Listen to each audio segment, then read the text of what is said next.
Right నేటి నుంచి అమరావతిలో రెండో దశ ల్యాండ్ పూలింగ్ జరగనుంది. గుంటూరు, పల్నాడు జిల్లాలో 7 గ్రామాల్లో భూసేకరణకు ఇప్పటికే నోటిఫికేషన్ విడుదల చేసిన సిఆర్డీఏ రెండో దశలో 20,494 ఎకరాలు ప్రభుత్వం సమీకరించనుంది. జిల్లాల వారీగా పట్టా భూమి 16,562 ఎకరాలు, అసైన్డ్ భూమి 104 ఎకరాలు, ప్రభుత్వ భూమి 3,828 ఎకరాలుగా అధికారులు గుర్తించారు. మొదటి దశ 34,400 ఎకరాలు సమీకరించిన ప్రభుత్వం రెండో దశలో ప్రాజెక్టుల వారీగా భూముల సమీకరణకు ఏర్పాట్లు సిద్ధం చేసింది. రైట్కి ఇదే అంశానికి సంబంధించి మరిన్ని డీటెయిల్స్ మా ప్రతినిధి రమేష్ అందిస్తారు. రమేష్,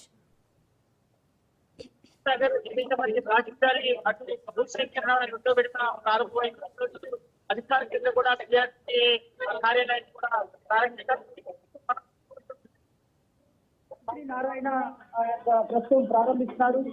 ఏదైతే మరి వడ్డమానికి సంబంధించినటువంటి గ్రామానికి సంబంధించి కూడా పూర్తిగా ఇక్కడ సిఆర్డీఏ కార్యాలయం ఏర్పాటు చేశారు. ఈరోజు వడ్డమాని గ్రామానికి సంబంధించి భూసేకరణ కార్యక్రమం జరుగుతుంది. మొత్తం 7 గ్రామాలకు సంబంధించినటువంటి భూసేకరణ కార్యక్రమం అయితే చేపడుతున్నటువంటి పరిస్థితి. మనం ఏదైతే మరి మొత్తం గతంలో ఉన్నటువంటి 29 గ్రామాలకు సంబంధించినటువంటి భూసేకరణ పూర్తయింది. మొత్తం 36 గ్రామాలకు సంబంధించి కూడా కొట్టినటువంటి పరిస్థితి కనబడుతుంది. మనం చూసి మంత్రి నారాయణ సిఆర్డీ కార్యాలయం కూడా ప్రారంభించారు. ఏదైతే మొత్తం 16,000 పైచిలకు గ్రామాలకు సంబంధించినటువంటి భూసేకరణ కార్యక్రమం 2 విడతలుగా కొనసాగుతున్నటువంటి పరిస్థితి కనపడుతుంది. అయితే దీనికి సంబంధించిన ప్రక్రియ కూడా ఈ రోజు అధికారికంగా ప్రారంభమైంది. ఏదైతే మరి యొక్క భూసేకరణ కార్యక్రమానికి సంబంధించినటువంటి ఏర్పాట్లు కూడా అన్ని కూడా పూర్తవుతున్నటువంటి పరిస్థితి కనపడుతుంది. మొత్తం ఏదైతే 7 గ్రామాలకు సంబంధించినటువంటి జీవో కూడా విడుదల చేశారు. ఏదైతే మంత్రి నారాయణ పనులు ప్రారంభిస్తున్నటువంటి నేపథ్యంలో కూడా అటు రాజధానికి సంబంధించినటువంటి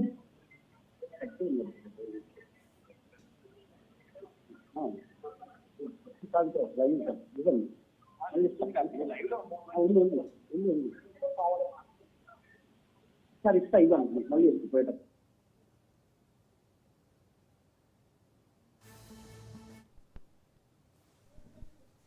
right, thank you Ramesh.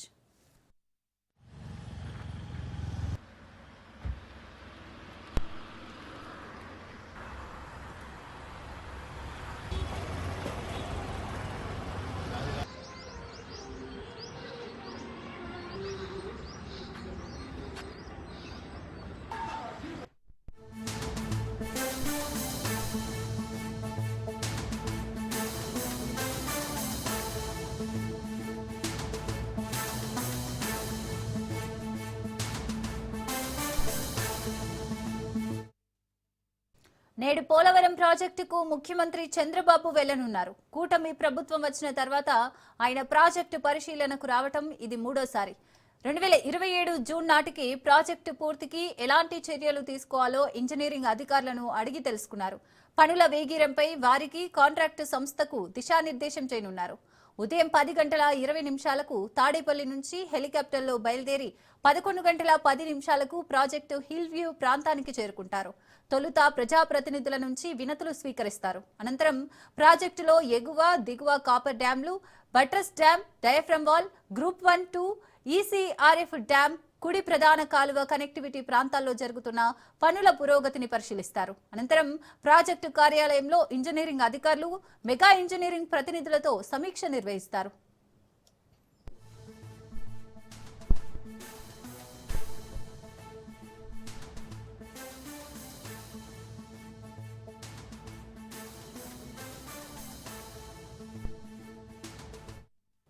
Parvathipuram Manyam జిల్లా గంగరాయ వలసలో ఏనుగుల గుంపు బీభత్సం సృష్టించింది. నిల్వ ఉంచిన ధాన్యం బస్తాలపై దాడి చేసి వాటిని పూర్తిగా ధ్వంసం చేశాయి.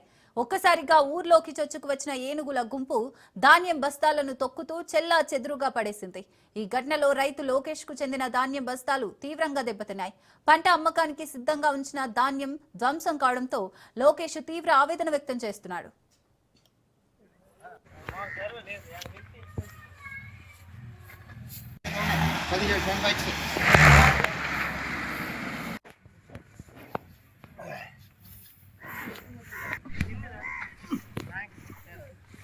అంటే ఏడిసి వీడియోకి తెచ్చాను నేను, నాకే దిక్కు లేదు, ఇంకా తిప్పుతాను రాసి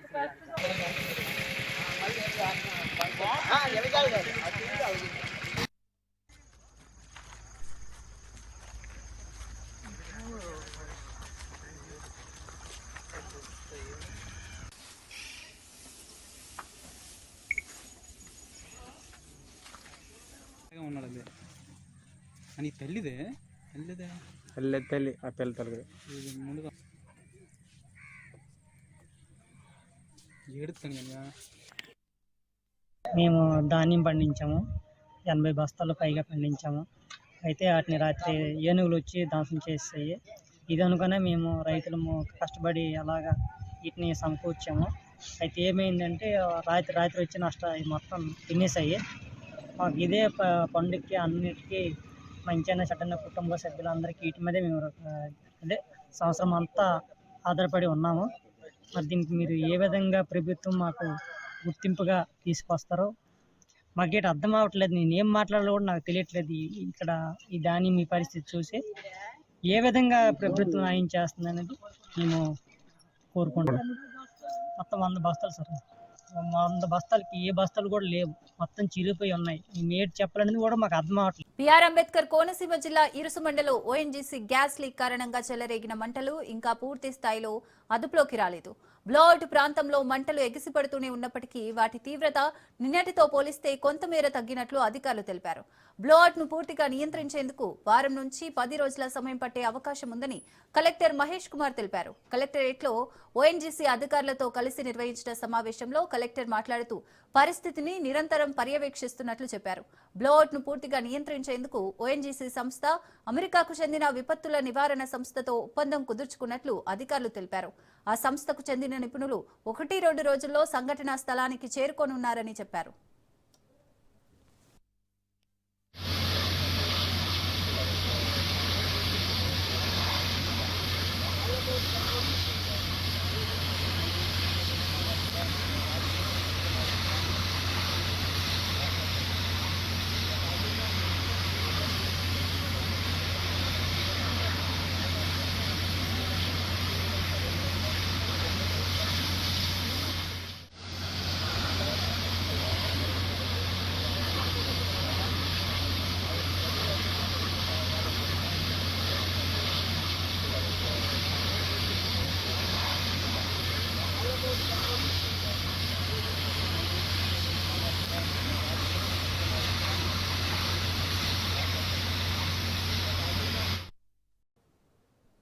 నిజామాబాద్ జిల్లా ప్రభుత్వ ఆసుపత్రి పేరుకే అద్దాల మేడ.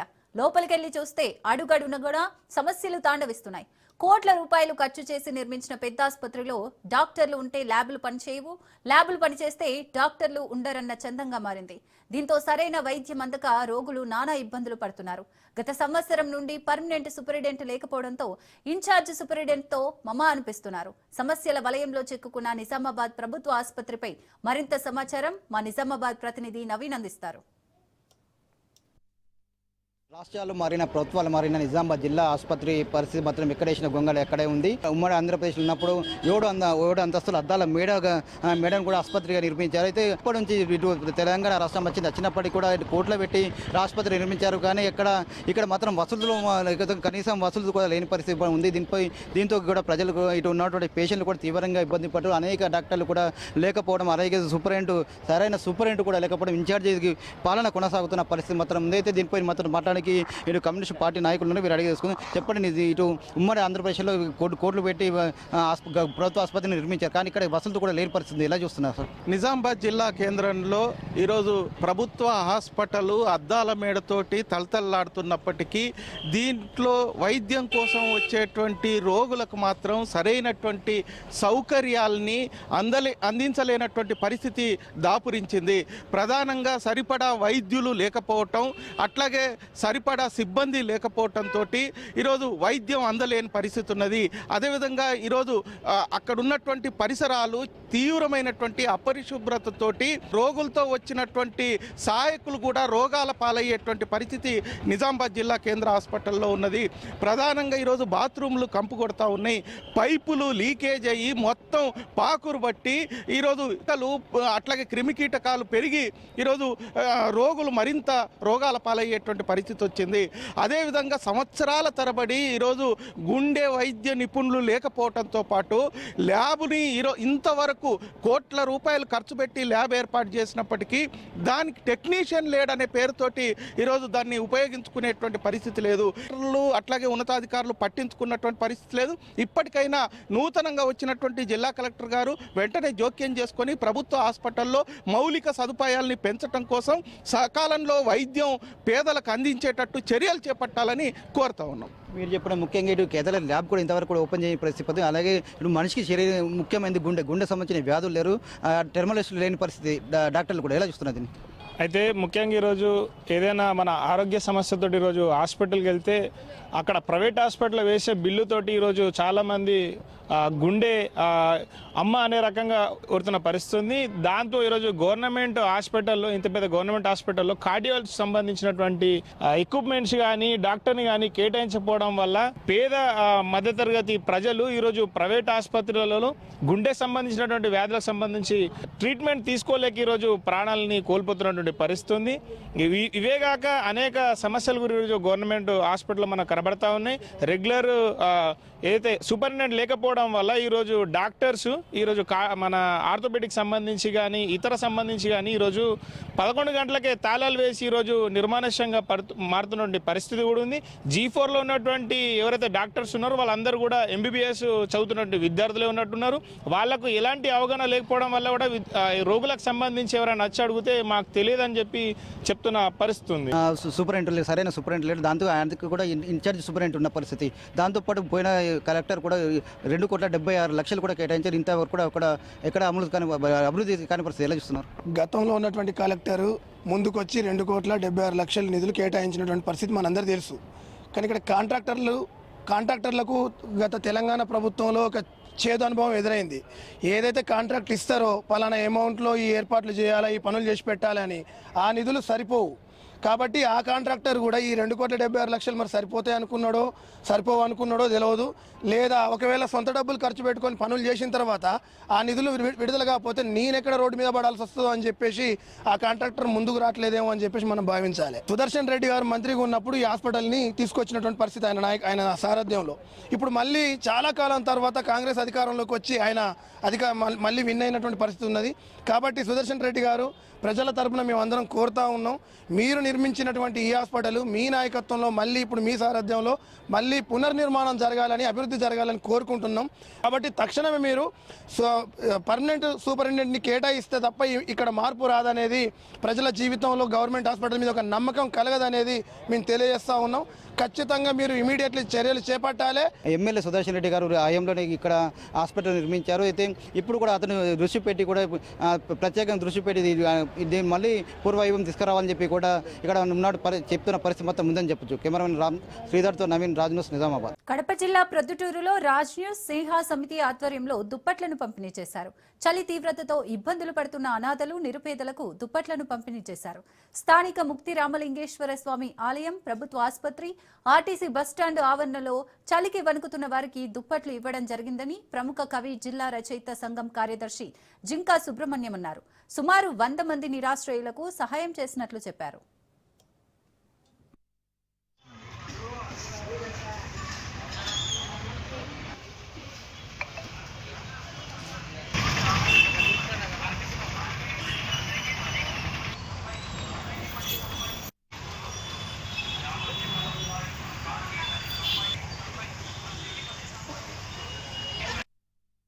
మంగళవారం రాత్రి జింకా వెంకట సుబ్బయ్య 33వ వర్ధంతి సందర్భంగా రాజనీష్ మరియు స్నేహ సేవా సమితి సంయుక్త ఆధ్వర్యంలో దుప్పట్ల పంపిణీ కార్యక్రమాన్ని చేపట్టాము. ఈ రామేశ్వరము తర్వాత వృద్ధులైన వంటి వాళ్ళు, నిరాశ్రయులు, పేదలు, అలాగే బిచ్చగత్రులు, అలాగే ఆసుపత్రి దగ్గర ఉన్నటువంటి రోగులు, వీళ్ళందరికీ కూడా చలికాలంలో అర్ధరాత్రి వచ్చేసి మేము ఈ దుప్పటి కార్యక్రమం, పంచ కార్యక్రమాన్ని చేపట్టాము. ఈ వీళ్ళు చాలా చలికి వణికిపోయే పరిస్థితుల్లో ఉన్నారు. వారికి మేము ఈ సేవా కార్యక్రమాన్ని నిర్వహించాము. పశ్చిమ గోదావరి జిల్లా ఉండి నియోజకవర్గంలో రాజ్ న్యూస్ క్యాలెండర్ను డిప్యూటీ స్పీకర్ రఘురామకృష్ణంరాజు ఆవిష్కరించారు. అనంతరం రాజ్ న్యూస్ ప్రేక్షకులకు సంక్రాంతి శుభాకాంక్షలు తెలియజేశారు.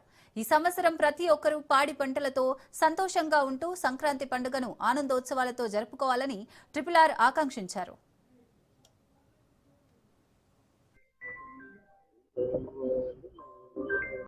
రాజ్ న్యూస్ ప్రేక్షకులందరికీ కూడా సంక్రాంతి శుభాకాంక్షలు.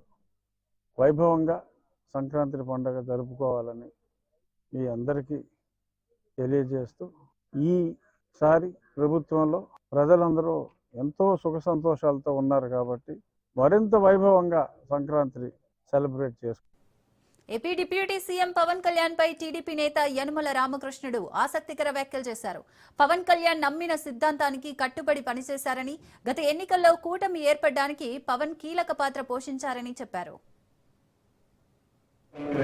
చాలా ఇంపార్టెంట్. అప్పుడు ఉన్నటువంటి రాజకీయాల్లో కలయిక అనేటువంటి చాలా ముఖ్యం. అంటే దాంట్లో నేను కూడా పాత్ర పంచుకున్నాను.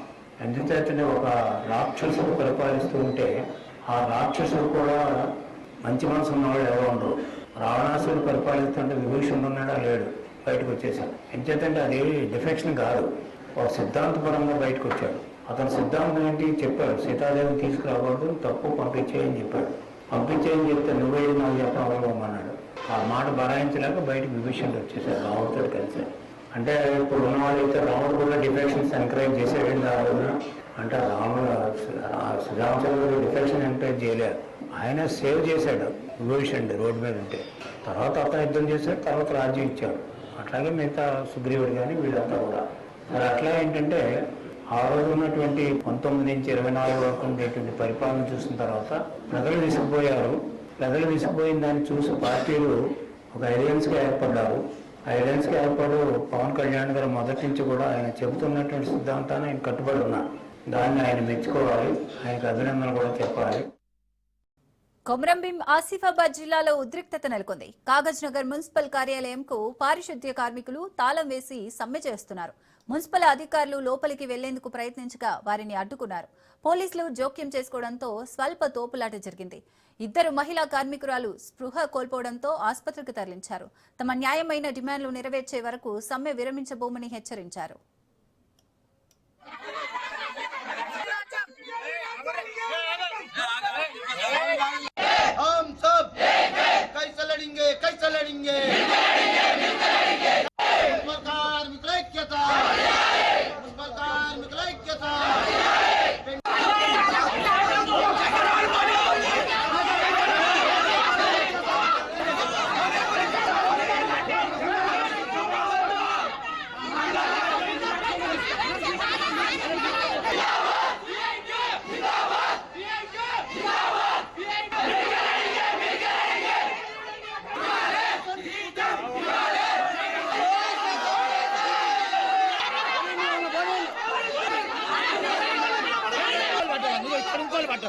ఈ పోలీసులు ఆరించడానికి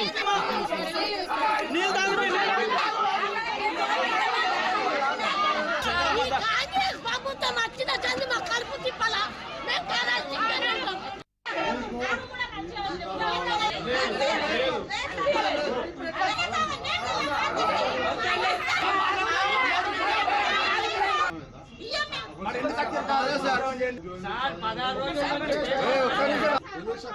ఆర్డర్స్ ఉన్నాయి కాబట్టి ప్రయత్నం జరుగుతుంది.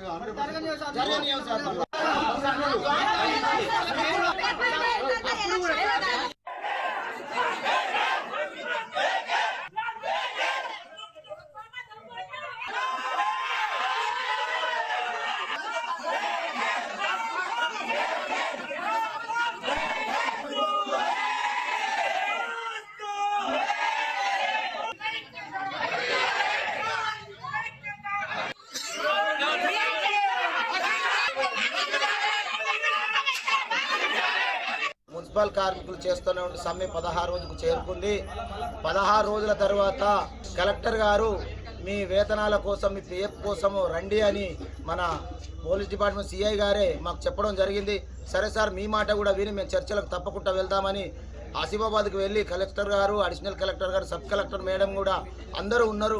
ఉండి కూడా మా పరిస్థితులు వివరించిన తర్వాత 5 నెలల వేతనము, రావాల్సిన 2 కోట్ల పిఎఫ్ బకాయి చెల్లించండి సార్, మాకు అసలే ఆకలి పరిస్థితుల్లో ఉన్నాం, ఇళ్లలో ఏమి లేవు, మా కుటుంబాలను మా ఖాళీలో వచ్చి మీరు పర్యవేక్షించి నిజంగా మాకు వేతనాలు మాకు బతికే పరిస్థితి ఉంటే మీరు ఇవ్వకున్నా మాకు పర్వాలేదు సార్, మీరు వేతనం ఇవ్వకపోతే చావు అంచుల్లో పోయి ఉన్నాం సార్, తప్పకుండా మమ్మల్ని ఆదుకోవాలని కలెక్టర్ గారికి ఏడుస్తూ విన్నవించడం జరిగింది.